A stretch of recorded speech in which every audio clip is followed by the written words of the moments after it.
Hola, ¿qué tal, hermanos? Sean todos ustedes muy bienvenidos a nuestro servicio dominical del día de hoy. Es un placer, es un privilegio darles la bienvenida a este servicio en este momento. Como sabemos, debido a la contingencia mundial que estamos viviendo por este virus, por el COVID-19, pues nos estamos reuniendo desde nuestras casas. Así que si tú ya estás listo, yo te pido que quites todo distractor de tu casa, de tu entorno, de tu alrededor, que pueda distraerte de concentrarnos y del enfoque que debemos de tener de exaltar en este momento a nuestro Señor Jesucristo y de poder estudiar su palabra juntos desde nuestras casas. ¿Correcto? Deseamos que esta serie de Jonás esté siendo de mucha bendición para ustedes. Hoy terminamos la serie, así que vamos a poner toda nuestra atención. Saca tu Biblia, saca tu libreta, toma apuntes y para poder volver a estudiar en la semana estas exposiciones de la serie de Jonás. En este momento yo te pido, hermano, que si ya tienes tu Biblia en mano, la abras en el Salmo 34, el Salmo 34 que lleva por título El Señor, Proveedor y Salvador. Vamos a leer los primeros 10 versículos, como tenemos por costumbre leer un salmo antes de empezar la reunión. Si ya estás listo, yo voy a leer la nueva versión latinoamericana. No importa si tú tienes otra versión, yo te animo a que la leas en voz alta junto conmigo. Salmo 34, versículo 1, El Señor, Proveedor y Salvador por título. Bendeciré al Señor en todo tiempo, continuamente estará su alabanza en mi boca. En el Señor se gloriará mi alma, lo oirán los humildes y se regocijarán. Engrandezcan al Señor conmigo y exalten aún a su nombre. Busqué al Señor y Él me respondió y me libró de todos mis temores. Los que a Él miraron fueron iluminados, sus rostros jamás serán avergonzados. Este pobre clamó y el Señor le oyó y lo salvó de todas sus angustias. El ángel del Señor acampa alrededor de los que le temen y los rescata. Prueben y vean que el Señor es bueno. Cuán bienaventurado es el hombre en el que en él se refugia. Teman al Señor ustedes sus santos, pues nada les falta a aquellos que le temen. Los leoncillos pasan necesidad y tienen hambre, pero los que buscan al Señor no carecerán de bien alguno. Amén. Hermanos, pues tenemos que tener nuestra confianza completamente puesta en nuestro Señor, que como dice el Salmo, Él nos auxilia, Él nos sustenta, Él nos ayuda en tiempos de necesidad, en tiempos de angustia, aún en tiempos de alegría. El Señor debe de ser lo más importante en nuestras vidas. Vamos a orar, hermanos. Quiero que me acompañes, cierra tus ojos y vamos a agradecer al Señor por este tiempo.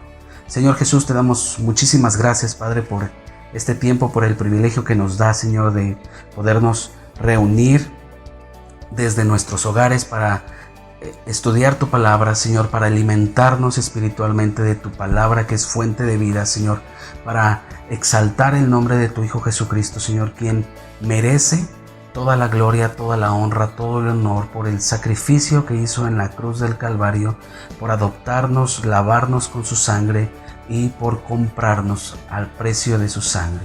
Padre, te damos gracias y te pedimos, Señor, que en esta hora todo pensamiento esté en obediencia en Cristo Jesús, que quites todo distractor, Señor, que podamos enfocarnos en exaltarte, en glorificarte y en alimentarnos de tu palabra. Señor, gracias porque hasta el día de hoy no nos ha faltado alimento, no nos ha faltado un techo donde refugiarnos, Señor, porque tu mano ha estado sobre nuestras vidas, nos has cuidado, nos has protegido. Y te pido, Señor, que tengas misericordia de todos nosotros, Señor, de toda la familia Reforma, Señor, y que extiendas tu mano a aquellos miembros, Señor, a aquellos hermanos que están padeciendo, que están sufriendo enfermedad, Señor, que tú les tengas a bien sanarles, compadecerte de ellos, Señor, y que extiendas tu sanidad y tu misericordia a nuestros hermanos, Señor, que están sufriendo necesidad y enfermedad en estos momentos, Señor. Confiamos, Señor, que nada se te escapa de las manos, que tú eres bueno, que tú eres justo, que tú eres misericordioso, Señor, y en ti descansamos, Padre. Oramos en el nombre de nuestro Señor Jesucristo. Amén.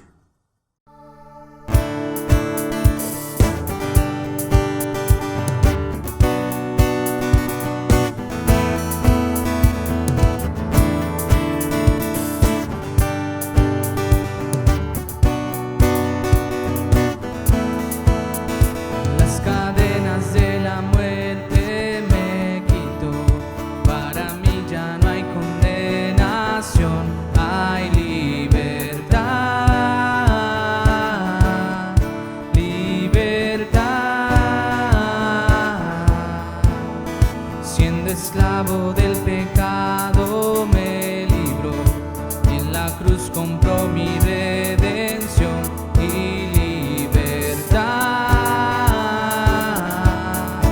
libertad. Rompió mis cadenas, me dio vida nueva, y al fondo del mar echó mi maldad, lavó mis pecados y me ha perdonado. Solo en el nombre de Jesús hay libertad.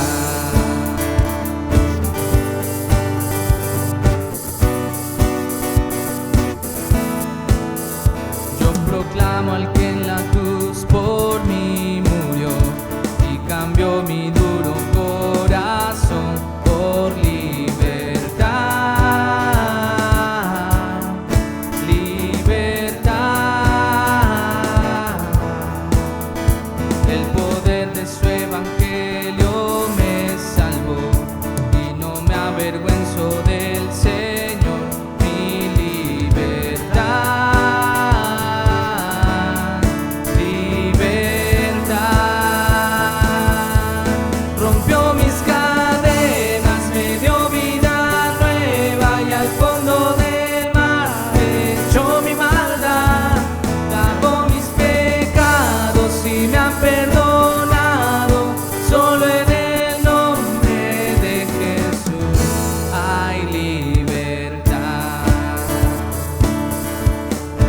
Al que el Hijo hace libre, es libre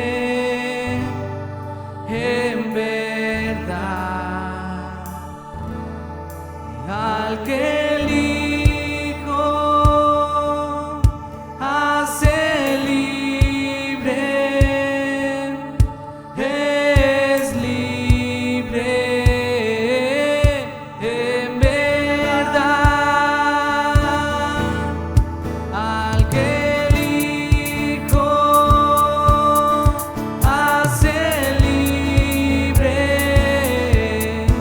es libre en verdad. Al que el Hijo hace libre, es libre en verdad. Al que el Hijo hace libre,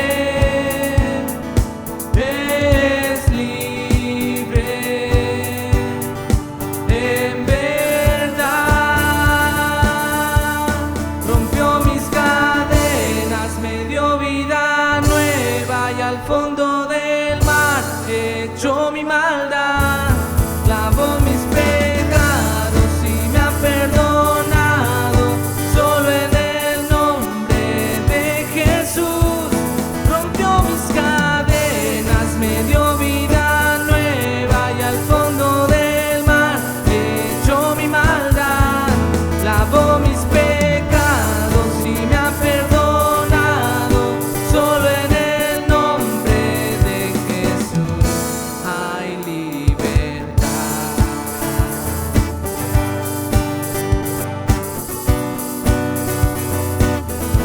Hay libertad.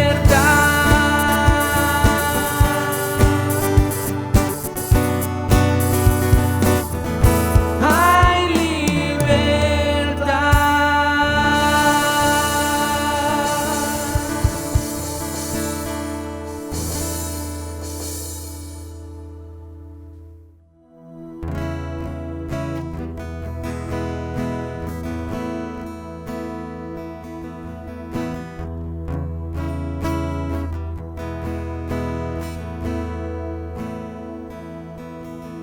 ¿Cómo es que su perfecto plan mi pecado perdonó? Cuando al morir mi culpa el Cordero la llevó. Cuando Tan sabio y soberano Dios, su gloria mostrará.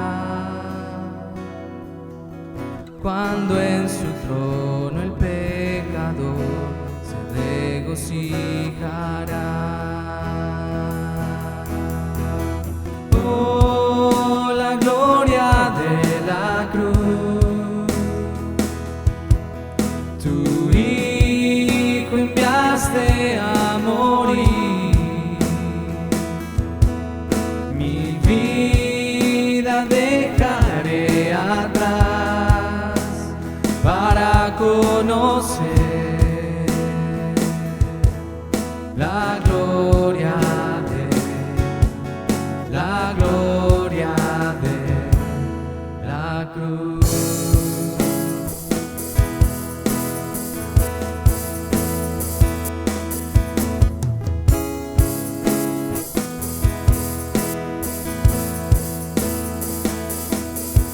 Qué rectitud Él reveló, librando al pecador, y al culpable perdonó, sus manchas se lavó.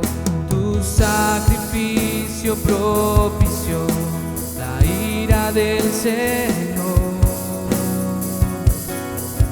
y por tu muerte y expiación tengo redención. Oh, la gloria de la cruz, tu Hijo enviaste a morir. Mi vida dejaré atrás para conocer la gloria de la cruz.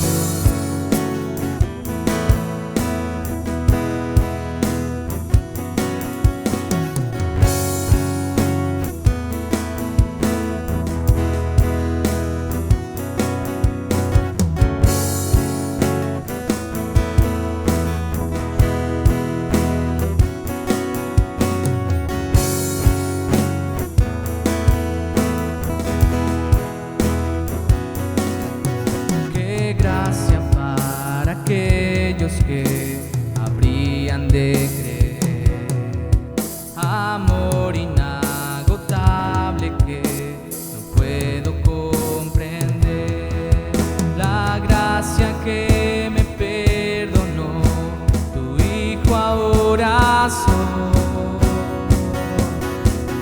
amado por la eternidad, por lo que hiciste, oh Dios.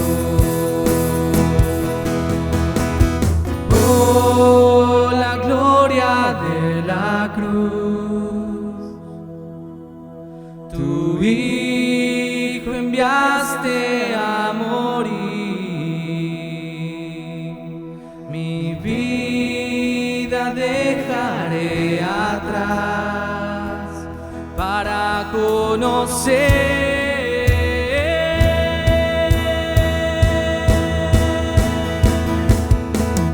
oh, la gloria de la cruz, tu Hijo enviaste a morir. Mi vida dejaré atrás para conocer la gloria de la cruz.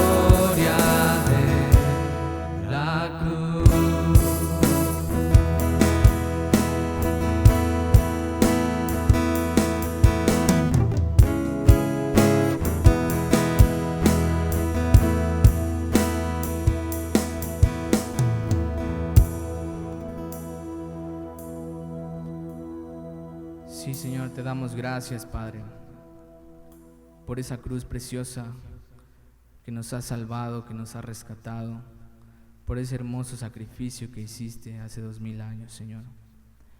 Padre, y en este tiempo venimos delante de ti, Señor, recordando que solamente por tus méritos podemos venir delante del Padre. Solamente por tu gracia y por tu sacrificio en esa cruz podemos presentarnos y tener comunión con el Padre.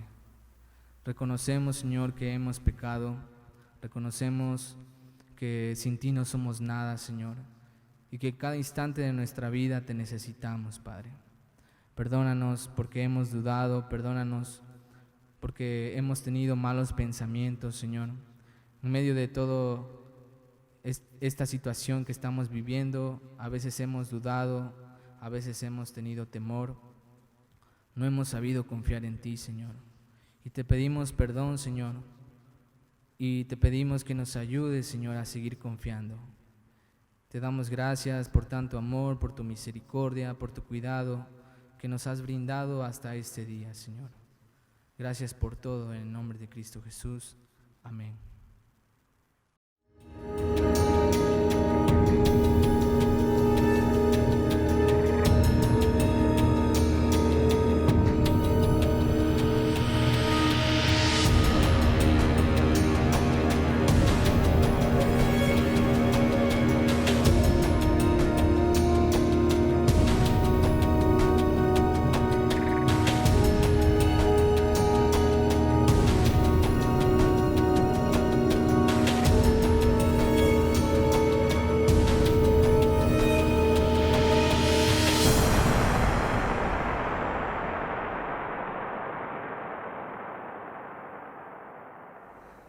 Buenas tardes, amada familia Reforma. Buenos días, dependiendo del medio donde nos sintonizas, donde nos ves. Es una bendición nuevamente para la Iglesia Bautista Reforma producir esto y llegar hasta el hogar de cada uno de ustedes. Hemos estado estudiando el libro de Jonás estas últimas semanas, prácticamente 2 meses, y hoy terminamos este estudio. Ha sido un libro fascinante que nos ha llevado a explorar la naturaleza del carácter de Dios y también la naturaleza del hombre. El hombre y Dios. El hombre, un ser caído, necesitado de la gracia de Dios, aunque él no lo reconozca, y Dios siempre presente, siempre actuando en pro y a favor del hombre, en compasión y en misericordia. Pero el libro de Jonás no podría ser entendido a menos de que haya una llave que pueda entender este libro, y es la llave del Evangelio. El Evangelio es lo que abre las puertas para entender con claridad la naturaleza del libro de Jonás. Titulamos a este estudio En lo profundo, porque es en lo profundo del libro donde encontramos quién es el personaje principal.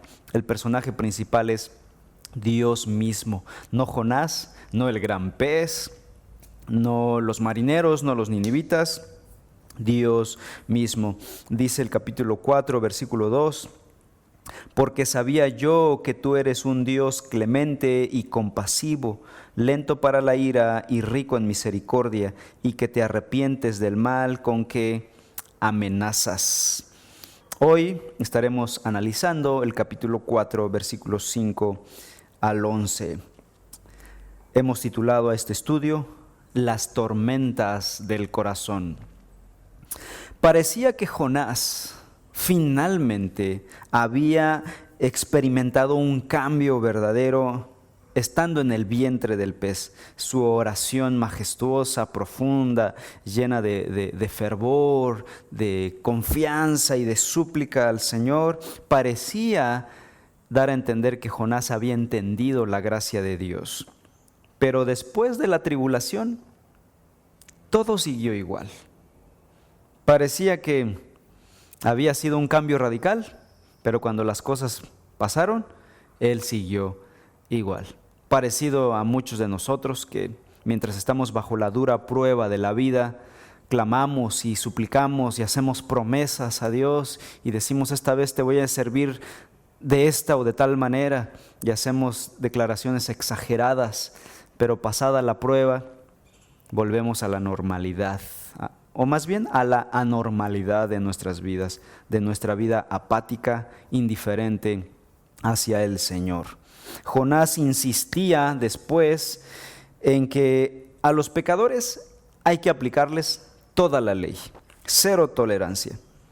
Jonás aún se sentía superior a los ninivitas y por ello se avienta en el capítulo 4 el berrinche de su vida cuando Dios perdona a los ninivitas. Jonás se enoja. La respuesta de Dios hacia Jonás: en lugar de enviarle otro gran pez, ahora el Señor lo trata con dulzura y lo va a llevar de la mano a entender ciertas cosas que aún no comprendía. Bien, veamos entonces. Dice Jonás capítulo 4, versículo 5. Entonces salió Jonás de la ciudad y se sentó al oriente de la misma. Allí se hizo un cobertizo y se sentó bajo la sombra de él hasta ver qué sucedería en la ciudad. En lugar de tomar el reproche de Dios en serio, Jonás sigue dominado por el impulso de sus sentimientos. Sus pasiones siguen dirigiendo sus acciones. Jonás entonces ve perdonar Dios a Nínive y sale de la ciudad, se va al lado oriental, porque del lado del lado occidental está el río Tigris. Así que se va del lado oriental, sube una pequeña colina, se sienta allá arriba, se hace un pequeño techito para cuidarse del sol y esperar a ver la destrucción de Nínive, por si Dios cambiaba de opinión. Pensemos en los ninivitas. ¿Cómo habrían reaccionado después del perdón de Dios? ¿Qué estaba pensando o pasando con los ninivitas después de que Dios los había perdonado? Yo creo, piensen, el rey había convocado a toda la ciudad a ayuno nacional, a humillarse en ceniza y cilicio y clamar a Dios a ver si Dios los perdonaba. Finalmente, Dios los ha perdonado.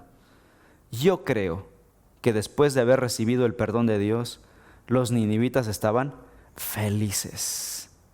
Y creo que estaban muy agradecidos con Dios y también con el predicador que les vino a advertir. Yo estaría contento con alguien que viene a decirme: ¿sabes qué? Hay una sentencia contra ti, ¿te arrepientes? Es la solución. Yo estaría feliz y encantado y agradecido. Gracias por venir a hacerlo. Muy probablemente habrían estado felices de invitar a Jonás un banquete, pero el predicador se aísla, sale de la ciudad y se va al cerro, allá como ermitaño, a mirar la ciudad. Jonás no solo estaba enojado, aún guarda esperanza en su corazón de que Dios los destruya. Quizá está pensando Jonás: quizá los ninivitas se arrepintieron de labios para afuera y volverán a sus malos caminos y entonces Dios tendrá que castigarlos. O quizá, está pensando, quizá Dios se dé cuenta del error que acaba de cometer y cambie de opinión y los destruye. Y así que yo voy a esperar aquí a ver qué sucede. No perdía la esperanza de castigo para sus enemigos. Versículo 6. Y el Señor Dios dispuso que una planta creciera sobre Jonás para que hiciera sombra sobre su cabeza y lo librara de su incomodidad. Y Jonás se alegró grandemente por la planta. Aun cuando Jonás tenía estos pensamientos malévolos hacia los ninivitas, Dios lo complace con una sombrita, una planta para darle sombra.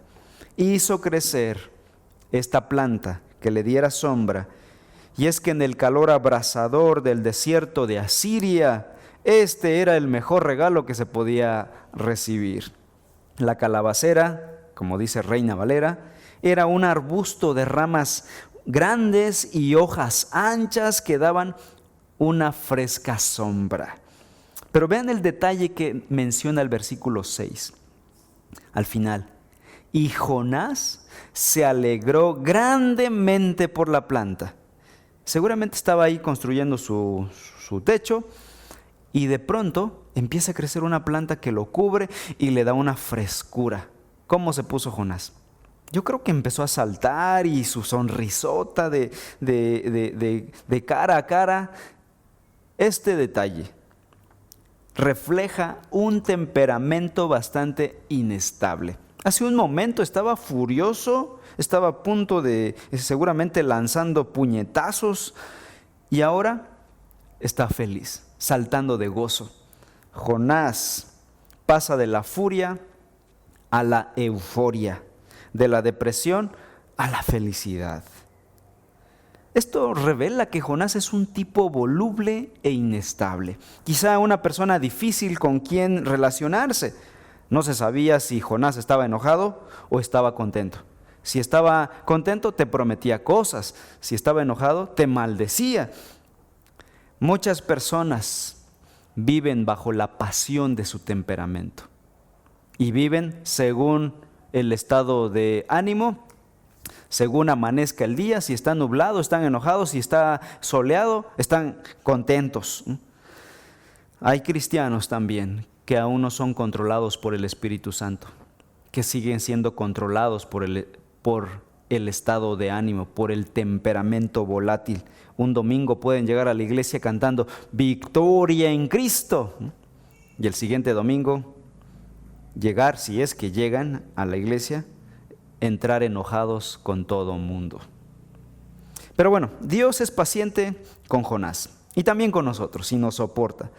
Aquí hay una exhortación doble para cada uno de nosotros. A los que son volubles, la Escritura nos llama a ser controlados por el Espíritu Santo. Sean controlados por el Espíritu Santo. Un fruto del Espíritu Santo, de hecho, es la templanza, el autocontrol, esa mansedumbre, ese control del temperamento que hace el Espíritu Santo. A los que son estables, a los que son más maduros, seguramente la exhortación que subyace de este pasaje es a ser comprensivos con aquellos que son volubles, tal como Dios lo hizo con Jonás y lo hace con nosotros.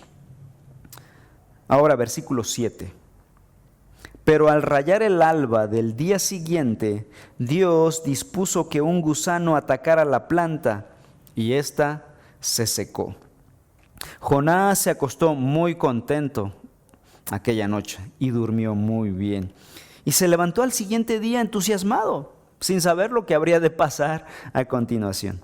Dios tenía preparado ahora un invisible gusano que lastimaría la planta desde la raíz. Dios controlando a este pequeño gusano que mataría la calabacera, la planta, seguramente comiéndose desde el sistema de raíces bajo tierra para matar a esa planta bonita. La única comodidad terrenal que ahora Jonás tenía le sería quitada.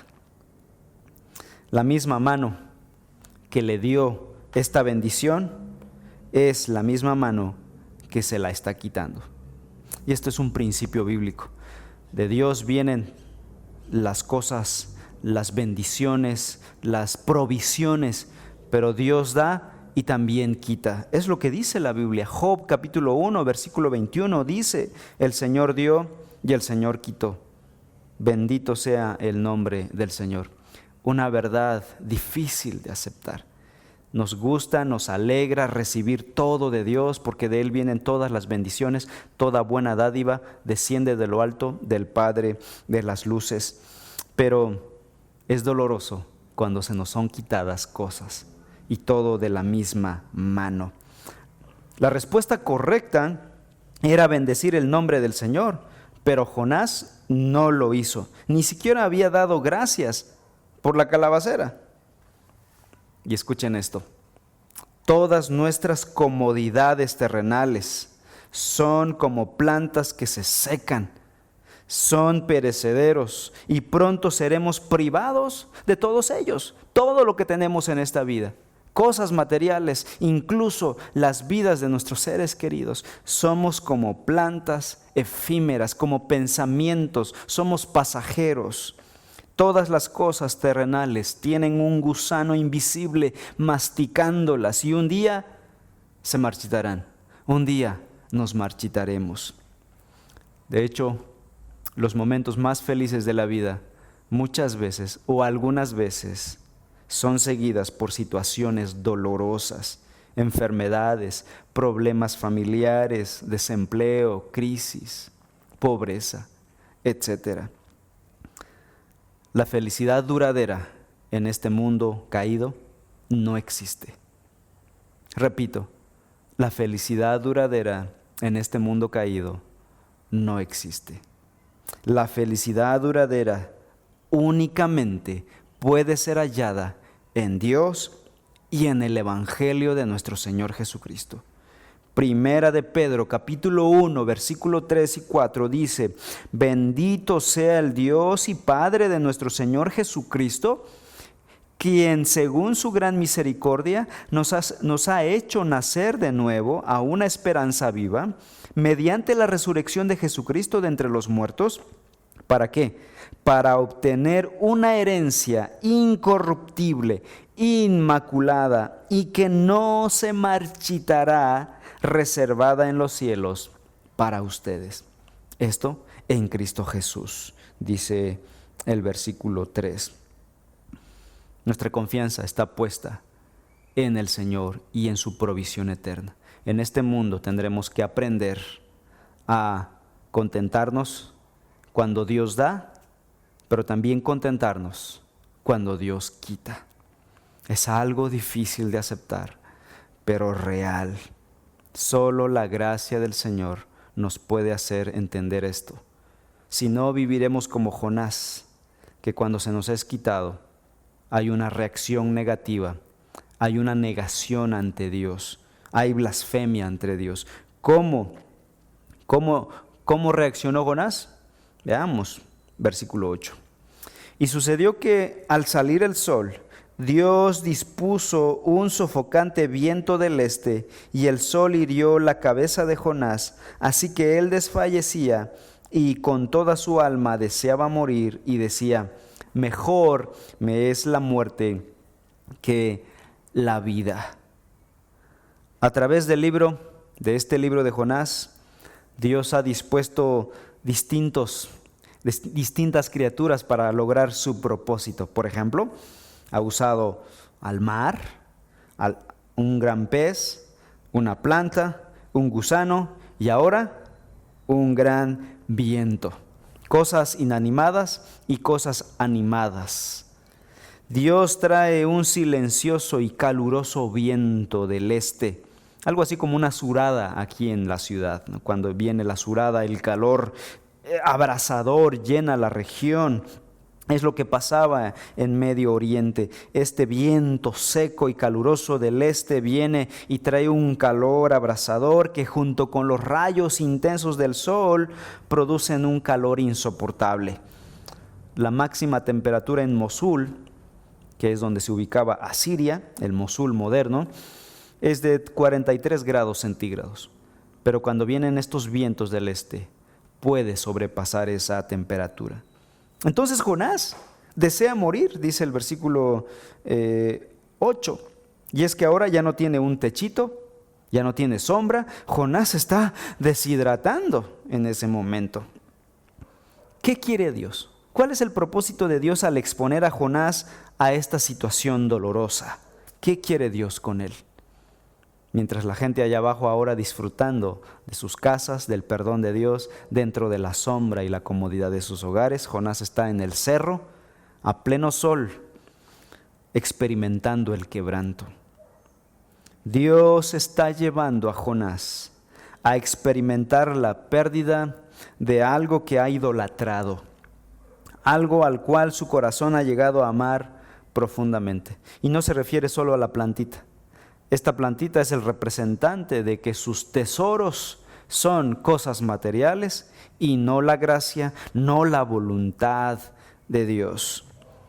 Juan Calvino dijo en alguna ocasión: el problema no es querer algo, el problema es quererlo demasiado a toda costa. Y Jonás estaba persiguiendo sus deseos de forma exagerada.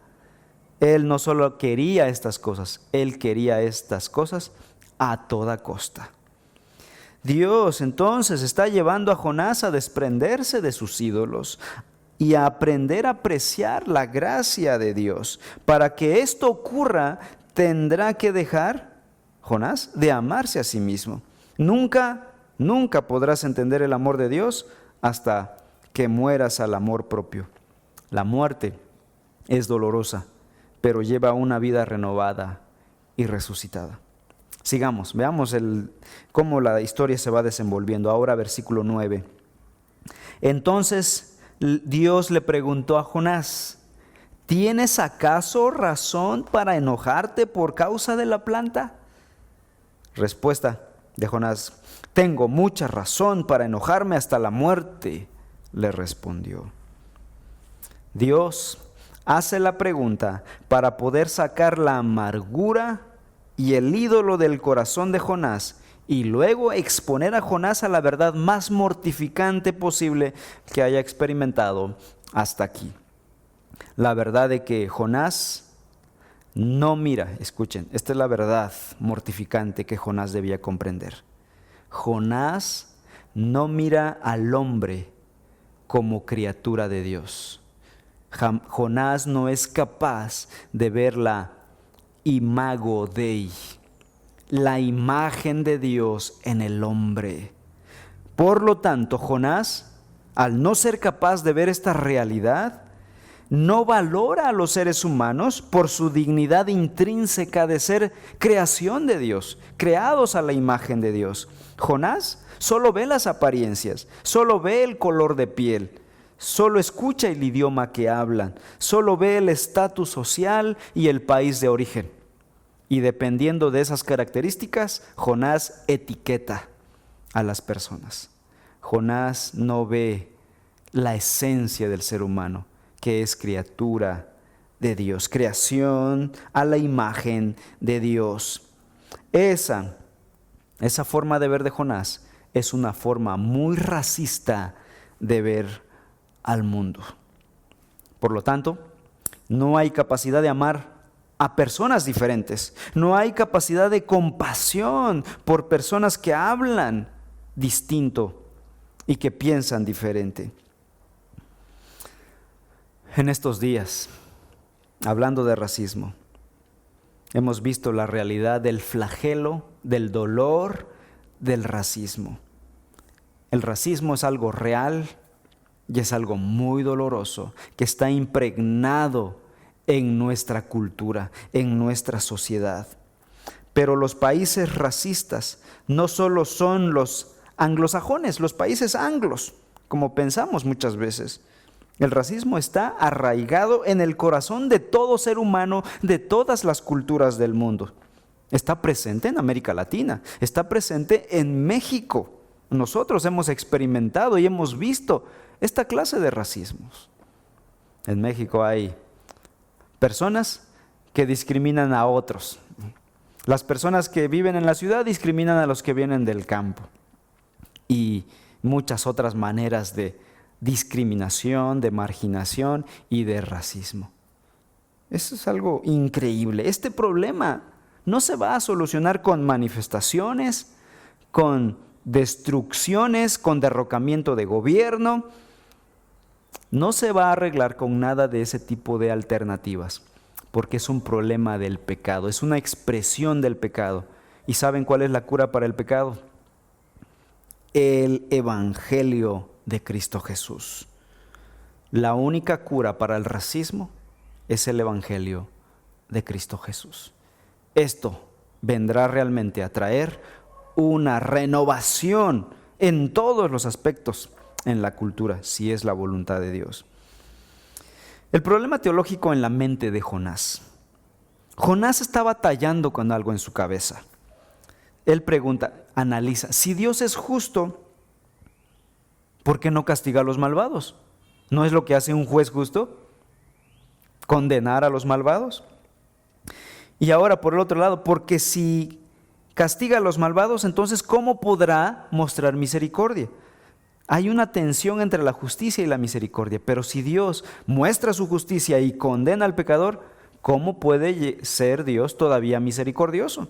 Es una tensión en la mente del hombre. ¿Cómo puede ser perfectamente justo y a la vez amar completamente? Este fue un misterio para la mente de Jonás. Y no solo para él, sino para todos los santos del Antiguo Testamento, porque esta tensión vendría a aclararse hasta la llegada de nuestro Señor Jesucristo con el nuevo pacto. Sería un misterio mientras tanto. Vean lo que dice Pablo en Efesios 3. Pablo en Efesios 3 dice en el versículo 8, a mí, que soy menos que el más pequeño de todos los santos, se me concedió esta gracia, anunciar a los gentiles las inescrutables riquezas del Evangelio de Cristo.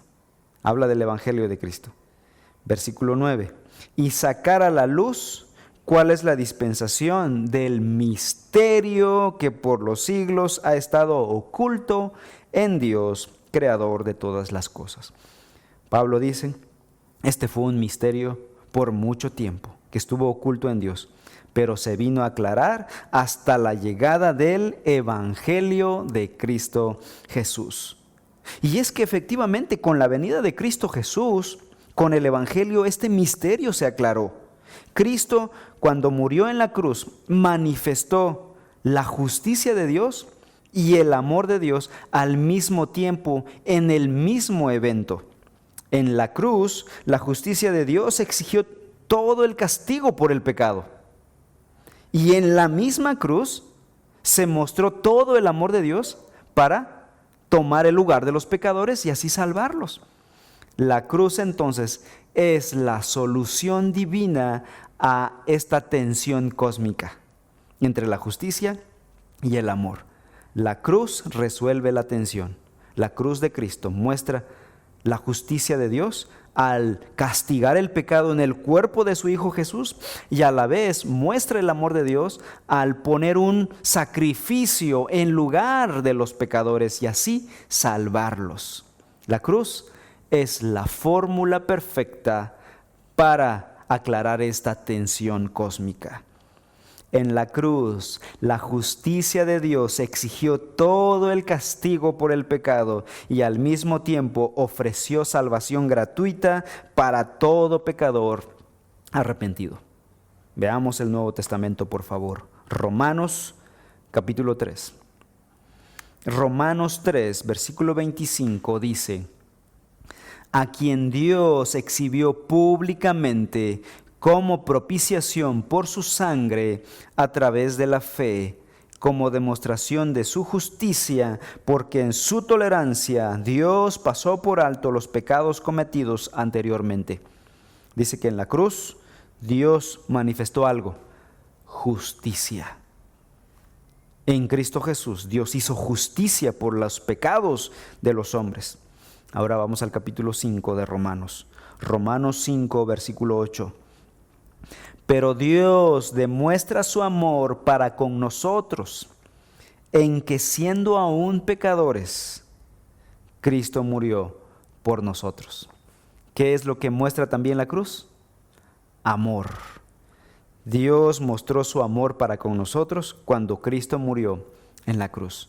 Entonces en un pasaje dice que al morir en la cruz Dios mostró justicia. Y en otro pasaje dice que al morir en la cruz Dios mostró amor. Amor y justicia con un mismo instrumento, la cruz. Jonás no sabía esto en el Antiguo Testamento. Moisés no supo esto. Y no tuvieron con claridad la resolución a este, vamos a llamarle conflicto entre estos dos atributos de Dios. Que nunca ha habido conflicto entre estos dos atributos. Siempre han operado conjuntamente el uno para el otro. El amor de Dios es un amor justo. La justicia de Dios es una justicia amorosa por el ser humano. Pero la revelación plena de esta verdad se dio con la venida de Cristo y su muerte en la cruz del Calvario. Así que es únicamente al mirar el Evangelio de Cristo Jesús es que podemos mirar la justicia y el amor de Dios perfectamente. Y los últimos versículos de Jonás capítulo 4, versículo 10 dice, entonces el Señor le dijo, tú te apiadaste de la planta por la que no trabajaste ni hiciste crecer, que nació en una noche y en una noche pereció. Y no, versículo 12, Versículo 11. ¿Y no he de apiadarme yo de Nínive, la gran ciudad en la que hay más de 120,000 personas que no saben distinguir entre su derecha y su izquierda, y también muchos animales? Ahora llegamos al clímax del libro, a la gran verdad a la cual Dios nos ha estado dirigiendo desde el principio del libro, ¿no? Todo ha venido en un crescendo y por fin llegamos a la cúspide para ahora poder ver desde arriba qué es lo que Dios ha querido enseñarnos, qué es lo que Dios quiso enseñarle a Jonás. Dios entonces va a mostrarle a Jonás la realidad de su pecado y va a usar la plantita que él hizo crecer en una noche, en un instante, la va a usar como una ilustración muy sencilla. Es que Dios nos enseña con peras y manzanas, ¿no? Dios compara el valor de la plantita de Jonás con el valor de las personas de Nínive. Y dice Dios, a ver, Jonás, tú sientes mucha compasión y le diste mucho valor a esa plantita que murió, y por eso estás muy enojado conmigo. Yo le estoy dando valor a estas cientos de miles de personas que viven en esta ciudad. Jonás sentía compasión por su plantita, todo un ecologista, ¿no? Pero sentía odio por las personas, por su prójimo. Aquí quiero hacer un comentario, quizá una especie de paréntesis. Pero pensemos en ese movimiento ecologista. Y ese movimiento pro animales también que es muy común ahora. Hay casos extremos de ecologistas y de personas pro animales que tienen tanto amor por las plantas y por los animales que es irónico su desprecio por las personas. Si ven a una persona maltratar a un perro, no estoy defendiendo yo el maltrato animal de ningún modo. De hecho, yo también apoyo que cuidemos la ecología, que cuidemos a los animales, por supuesto. Pero estoy poniendo en perspectiva esto. Si un ecologista o un pro animal ve a una persona darle una patada a un perro, ellos son capaces de agarrar un garrote y desnucar a la persona. Qué irónico. Tiene más valor para esa persona un perro que una persona. ¿Saben? Han volteado todo. Están en contra del diseño de Dios. Y es irónico porque muchas personas que son ecologistas o pro animales son personas que están a favor del aborto, de la unión homosexual y de todo tipo de perversión. Ahora, yo no estoy diciendo aquí que estoy en contra de esto. Los cristianos creo que deberíamos cuidar nuestro planeta y cuidar a los animales, por supuesto. Pero me refiero a ese movimiento de ecologismo. Ese movimiento es un brazo de la política. Nosotros, los que cuidamos los animales y las plantas, no estamos a favor de una filosofía, de una ideología, pero me refiero a estos movimientos políticos, porque todo está politizado, que aman más a las cosas que a las personas. La compasión de Jonás estaba limitada a una planta del reino vegetal, mientras Dios está mostrándole a Jonás que su amor es hacia el hombre, a las criaturas a imagen de Dios, que fueron creados a imagen de Dios, que vivían en Nínive. Jonás sentía compasión por una planta temporal, por una hierba que se secaría, que de hecho se secó, pero no fue capaz de amar a las personas, a los seres humanos con almas eternas que pasarían una eternidad en el infierno, que vivían en Nínive. Para Jonás era más valiosa su plantita que 120,000 bebés, que cientos de miles de ancianos, de mujeres, de hombres, de niños. Dios le dijo a Jonás: yo, el Creador, puedo sentir gran dolor por la muerte de esta multitud de seres humanos. Incluso si tú te mueres, yo sentiría compasión por ti. Por eso te libré del vientre del pez. Por eso no te hice caso cuando me dijiste que te matara. Lo hubiera hecho, lo hubiera podido hacer, pero siento compasión por las personas. ¿Puedes recapacitar? ¿Puedes comprender tal cosa? en lo que dice el versículo 11. La frase, no hay más de 120,000 personas, hay más de 120,000 personas que no saben distinguir entre su derecha y su izquierda. Ahora, aquí Dios está explicando, es que lo hacen por ignorancia. Ciertamente la ceguera o la ignorancia de los ninivitas no era excusa para pasar por alto su maldad. No es lo que está diciendo Dios. Lo que está diciendo Dios es que Dios muestra misericordia y compasión para aquellos que pecan por ignorancia. Su pecado es el resultado de la ignorancia. Dios mira a las personas como sumidas en oscuridad, en necedad espiritual, y por eso tiene compasión de ellas. Dice Gálatas 4:4 que el Dios de este siglo cegó el entendimiento de ellos para que no les resplandezca la luz de la gloria de Dios, la gloria de Cristo en el Evangelio. Y no pueden ver la gloria de Dios en el Evangelio. Están cegados por Satanás y Dios siente compasión por esto. Deberíamos nosotros sentir compasión por ellos. Jesús, estando en la cruz, siendo crucificado por sus enemigos, oró diciendo, Padre, perdónalos porque no saben lo que hacen.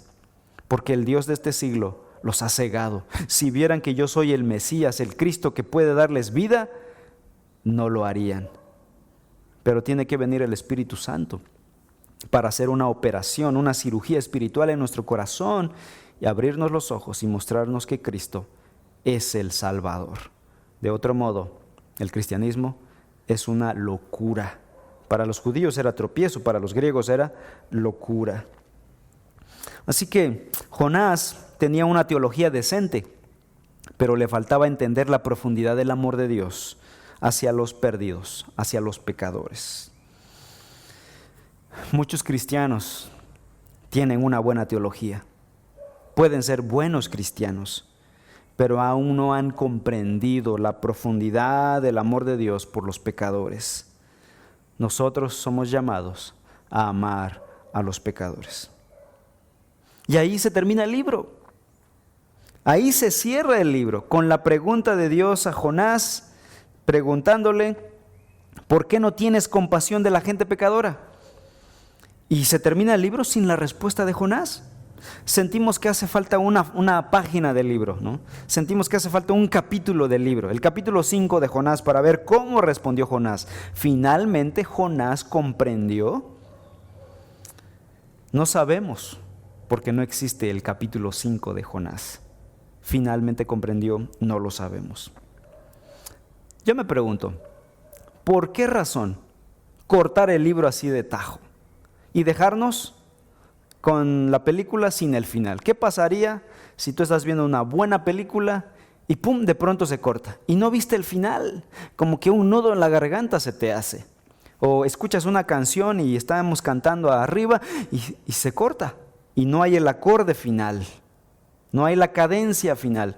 Sientes que algo pasa, algo quedó en el aire, ¿no? Así sentimos con Jonás. La pregunta es ¿por qué? ¿Por qué el libro termina con una pregunta abierta sin una respuesta dada? Yo creo, al analizarlo y pensarlo, nos damos cuenta de que la pregunta ya no es solo para Jonás. La pregunta es también para ti y para mí, para todo lector de todas las épocas. Es aquí donde entra ahora tu propia historia, mi propia historia. ¿Cómo responderás tú? ¿Cómo estás viviendo tú? ¿Has aprendido tú la lección de Jonás? ¿Has aprendido en zapato ajeno o tendrás que tener tu propia experiencia?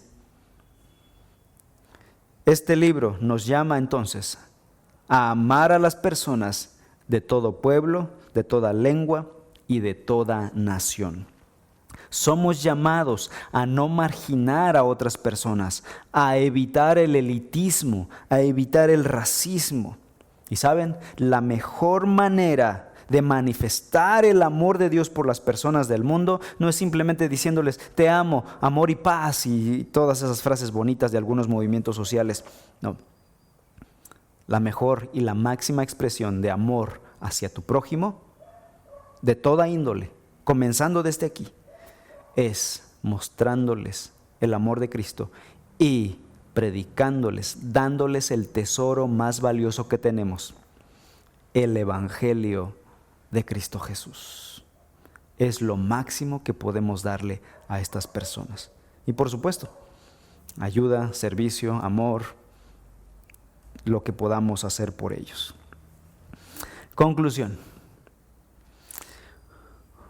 Henry Gericke, pastor luterano en Estados Unidos durante la Segunda Guerra Mundial, fue enviado a Nuremberg, Alemania, donde fueron los juicios de Nuremberg posterior a la guerra, donde los criminales nazis eran juzgados. 2 hijos de Gericke habían salido heridos por los soldados alemanes y un tercer hijo estaba todavía en servicio activo. Y ahora Gericke era enviado a Nuremberg con la responsabilidad de mostrar el amor de Dios a los tiranos que habían causado tanto daño a sus propios hijos. Gericke tuvo el mismo conflicto en su corazón que Jonás. Él luchó contra esto. Y curiosamente, cuando les predicó el Evangelio, muchos de esos soldados alemanes ahora estaban viniendo a la fe, al arrepentimiento. Esto era con lo que Jonás había lidiado. Jonás y Gericke querían justicia. Ahora, regresando a la pregunta, ¿cómo respondió Jonás? ¿Entendió o no entendió Jonás? ¿Comprendió la verdad de Dios y conoció finalmente el carácter misericordioso y lleno de gracia de Dios? Tengo una hipótesis.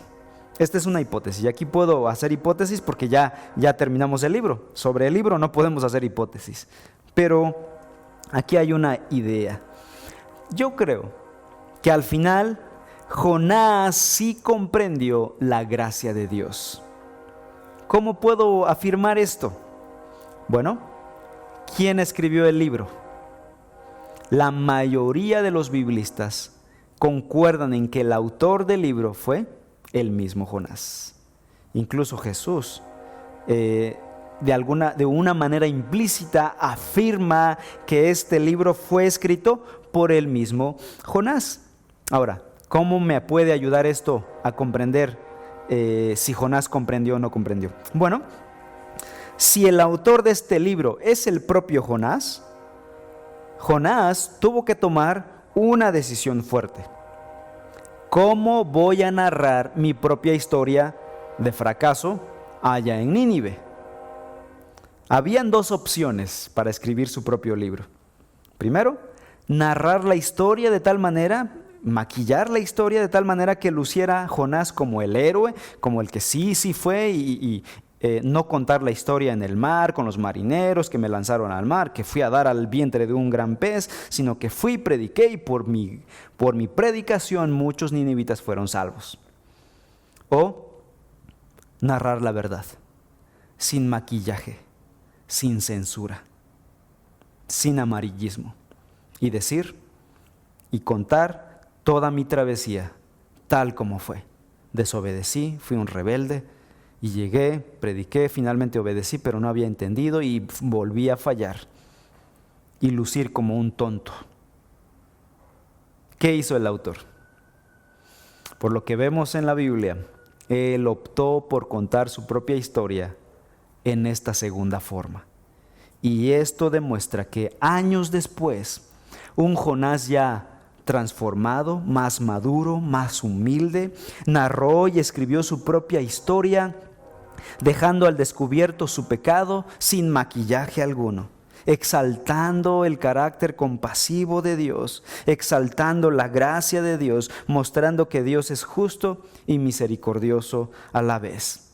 Esto pone de manifiesto que Jonás sí comprendió la verdad que Dios le había entendido, le había dado a entender. Es lo que hace una persona transformada por el Evangelio. Se muestra vulnerable y confía en los méritos de Cristo.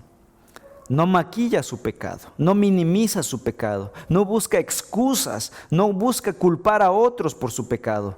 Un cristiano transformado por el Evangelio acepta su pecado, se humilla y está dispuesto a avergonzarse por su pecado y gloriarse en los méritos de Cristo Jesús. Y para terminar nuestro estudio de Jonás, ciertamente Jonás no lloró por la ciudad de Nínive, pero hubo un mejor Jonás, uno más grande que Jonás, que sí lo hizo, que lloró por la ciudad. Jesús, el verdadero profeta, lloró por la ciudad, y no solo lloró por la ciudad de Jerusalén, sino que murió por los pecadores.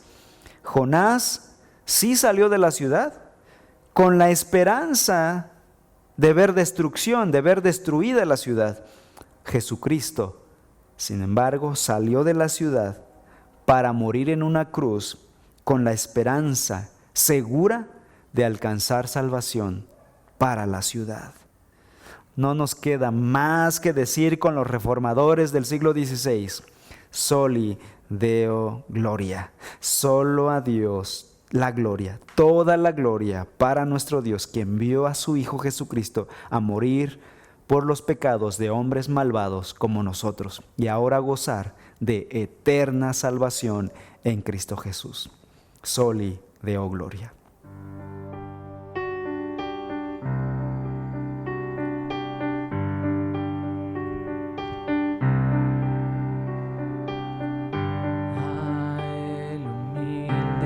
Levantarás y al débil fuerzas le das, al quebrantado sanarás, vida nos da, tu amor ha dado libertad, tu amor al ciego vista da y por nombre nos llamarás.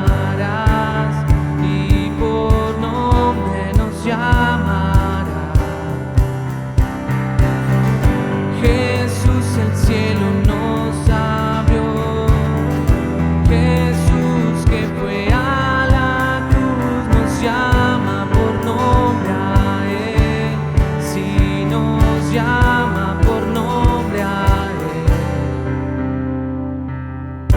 al que no tiene fe.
Nos llamas hacia la cruz,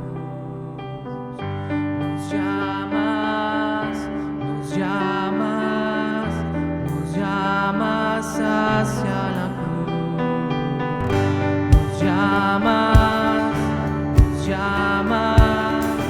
nos llamas hacia la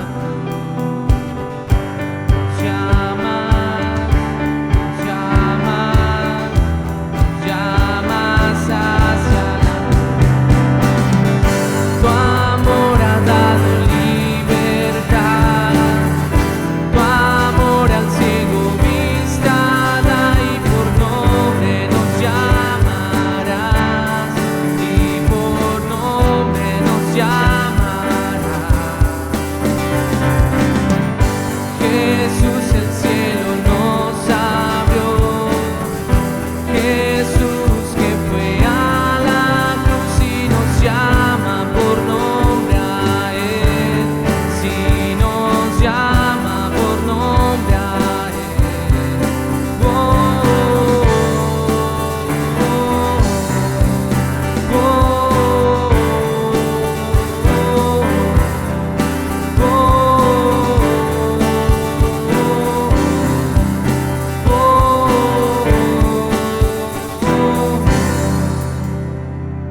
nos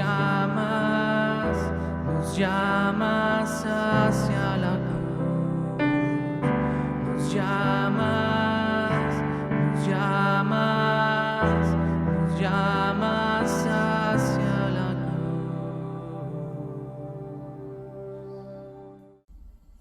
Buenas tardes, hermanos. Antes que nada damos gracias a Dios por la predicación de su palabra, Señor, y hoy también por la terminación del estudio del libro de Jonás, el cual creemos ha sido de bendición, de ánimo y de exhortación, como siempre lo es su palabra.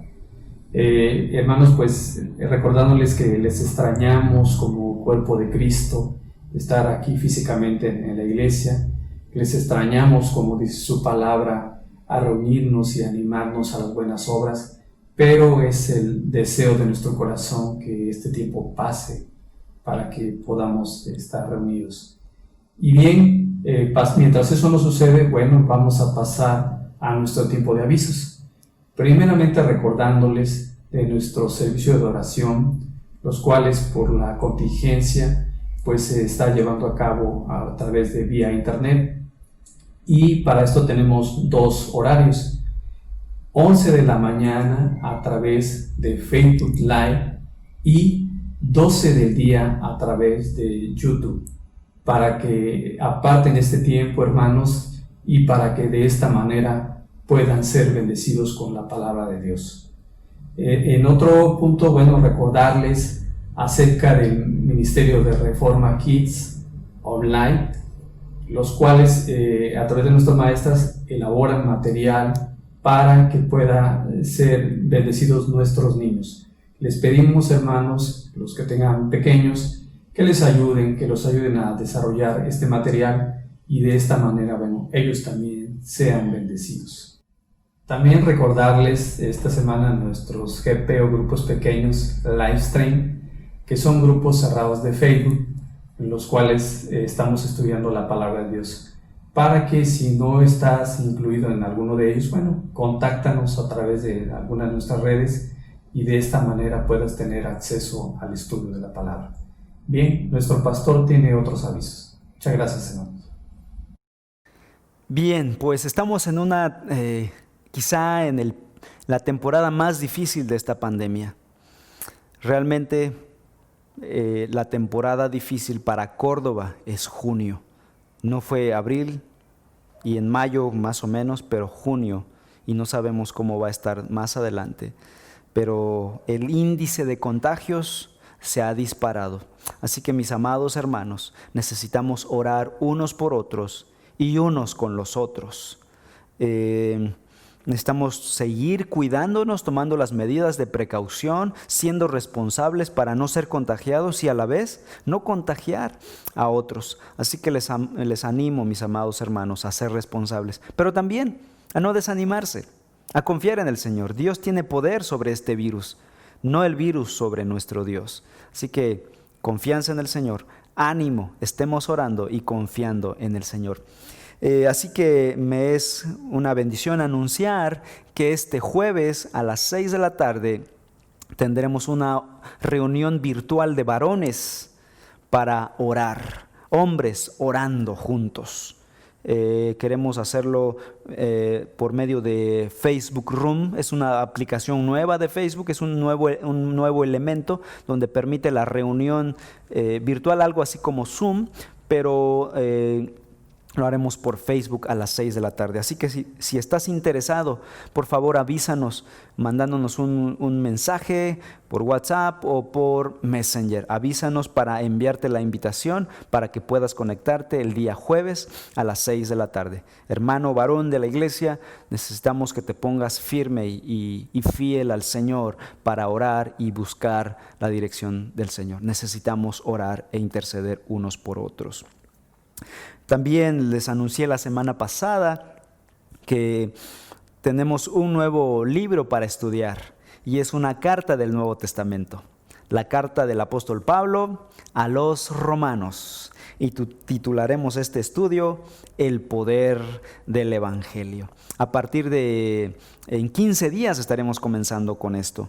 En 8 días tendremos predicador invitado para compartir la palabra del Señor con nosotros. No me queda más que decir, vive en misión.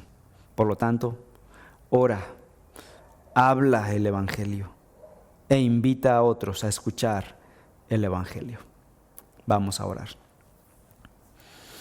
Padre Celestial, en esta hora queremos suplicar tu gracia y tu misericordia sobre nosotros. Ten misericordia de nosotros, amado Señor. Perdona nuestros pecados, perdona nuestra maldad, perdona nuestra indiferencia hacia otras personas. Perdónanos si hemos ofendido tu nombre al no amar a las personas como tú las amas. Ten misericordia de nosotros. Ayúdanos a comprender esa gran verdad. Gracias por el estudio del libro de Jonás, que fue una gran bendición para nosotros. Pedimos tu gracia y tu confirmación. Aplica esa palabra a nuestras vidas. Ayúdanos a vivir lo que hemos aprendido, Señor. Gracias también por este servicio, que sea de ánimo, de fortaleza para mis hermanos en casa. Guárdanos del coronavirus, Señor. Guárdanos si es tu voluntad. Y si no es así, guarda nuestra salud. Y te rogamos, Señor, que afirmes la fe de mis hermanos y hermanas de la iglesia. Sigue edificando a la iglesia Reforma, Señor, si es tu voluntad. Sigue alcanzando a otros con tu palabra, por medio del testimonio de cada uno de nosotros, Señor. Guarda a nuestros médicos. Te pedimos por nuestra autoridad federal y local que tomen decisiones sabias para cuidar a la ciudadanía. Pero sobre todo rogamos tu cuidado, que es infalible y perfecto. Padre, en medio de esta pandemia, queremos confiar en ti. Ayúdanos a que nuestra fe no decaiga, Señor. Te lo rogamos en el nombre de Cristo Jesús. Amén. Que Dios les bendiga, mis amados hermanos.